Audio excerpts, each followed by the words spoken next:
వెంకటరావు గారు ముఖ్యమంత్రిగా ఉన్నప్పుడు లేదా అంత ముందు 74లో ఈ బస్ స్టాండ్ని కట్టడం జరిగింది. ఈ బస్ స్టాండ్ శిథిలావస్థలో ఉంది. ఎప్పుడు ఎక్కడ కూలిపోయిందో కూడా తెలవని పరిస్థితుల్లో ఉంది. ఈ పైన కొంత డబ్బులు ఏదన్నా వచ్చిన రెనోవేషన్ పేరుతోనూ రిపేర్ పేరుతోనూ పెట్టినా కూడా డబ్బంతా వృధా అవుతూ ఉంది. దీనికి గవర్నమెంట్ సీరియస్గా తీసుకోవాలి. గవర్నమెంట్కి సంబంధించినటువంటి ఆ సిఎండ్ఎండీలు లేకపోతే ఎండీలు ఉద్యోగస్తులు వేధించడం కాదు, ఉద్యోగస్తులు వేధించడానికి వాళ్ళు పవర్ ఉపయోగిస్తున్నారు తప్పితే ఇంతవరకు ఒక్కళ్ళు కూడా ఏ బస్ స్టాండ్ ఎలా ఉందో చూసిన వాళ్ళు లేరు.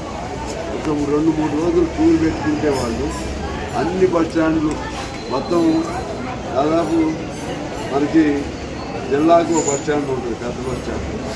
2-3 రోజుల టూర్లో లేదా జిల్లాలో 2-3 ఉంటాయి.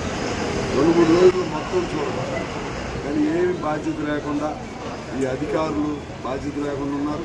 ప్రభుత్వం వాళ్ళతో పని చేయించడంలో కూడా విఫలమవుతుంది. ఇప్పుడైతే 100 కోట్లు పెట్టారన్నారు.